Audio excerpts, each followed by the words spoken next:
माननीय प्रदीप प्रसाद। अध्यक्ष महोदय, मेरा विस्तार प्रस्ताव ये है कि हजारीबाग शहर के बीचों बीच 5 बड़े मीठे झील हैं महोदय, और हजारीबाग की झील के नाम से विख्यात है, और इनका जीर्णोद्धार करके गुजरात के कांकरिया झील के तर्ज पर विकसित करवाएं, जिससे इस पर्यटन स्थल में समुचित विकास के संबंध में महोदय उत्तर भी आया है और माननीय मंत्री महोदय की तरफ से जो जवाब आया है और वस्तु स्थिति भी साफ तौर पर स्पष्ट कर दी गई है। लेकिन जो वस्तु स्थिति उनके द्वारा आई महोदय कि ये झील पर्यटन सूची के डी श्रेणी में आता है और जिला संवर्धन परिषद के द्वारा इनका विकास किया जाता है, और फिलहाल इन्होंने 1 करोड़ रुपया फंड भी इसमें 25/2/2025 को दिया है महोदय। लेकिन सवाल ये है महोदय कि ये झील पूर्ण रूप से बीमार हो चुका है, आईसीयू में जा चुका है। महोदय, मैं ये कहना चाहता हूं कि वो कैसे लोग थे जो इतना बड़ा झील बनाए और हम लोग कैसे हैं जो इसका विकास नहीं कर पाए महोदय।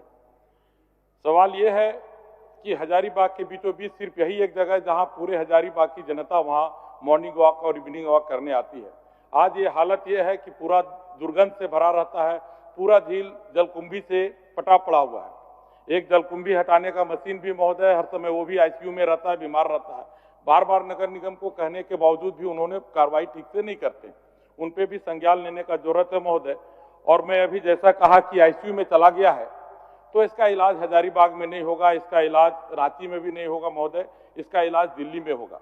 और मैंने इसके लिए बहुत दिन से प्रयासरत हैं कि भारत सरकार के द्वारा फंड लाया जाए, और उन्होंने सहमति भी दी महोदय कि 100-150 करोड़ जो भी लगता है काकरिया झील के तरफ बनाया जाए। मैं वहाँ के मंत्री महोदय से मिलकर भी आया हूँ। तो मैं मंत्री महोदय से आपके माध्यम से ये जानना चाहता हूँ कि इस तरह का डीपीआर बनवाएं कि हम लोग लेके केंद्र सरकार पे जाएं, हमारा राज्य का फंड भी नहीं लगेगा और राज्य का विकास भी हो जाएगा महोदय। माननीय मंत्री। और संक्षेप में महोदय एक लाइन और है, बार बार मंत्री जी को उठना नहीं पड़ेगा।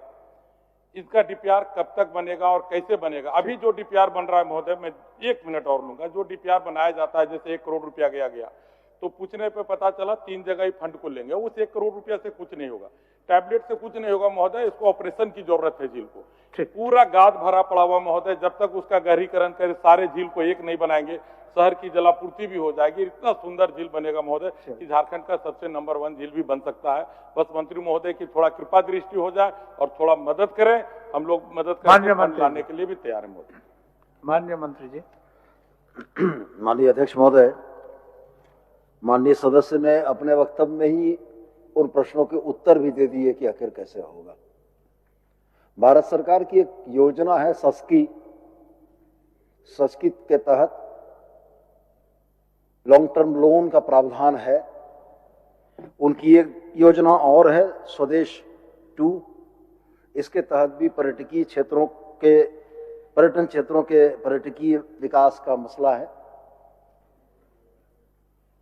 सामान्य तौर पर भारत सरकार के पर्यटन मंत्रालय के द्वारा हम लोगों को यह निर्देशित किया जाता है कि राज्य में किन किन पर्यटन क्षेत्रों में आप सस्की या स्वदेश 2.0 के तहत आप विकास करना चाहते हैं। माननीय सदस्य इस आशय का एक पत्र भिजवा दें और इसके उपरांत हम लोग डीपीआर बनवाकर उस डीपीआर को भारत सरकार को प्रेषित कर देंगे। चलिए, बहुत धन्यवाद। वापस ले लीजिए। धन्यवाद महोदय, अच्छा आश्वासन मिला है। जल्द ही मैं पत्र भी दे दूंगा और मंत्री महोदय से आपके द्वारा ये जानना चाहेंगे कि जल्द से जल्द इसका ठीक है ये मिल जाए। इसी आशा विश्वास के साथ हम अपना विस्तार प्रस्ताव वापस लेते हैं।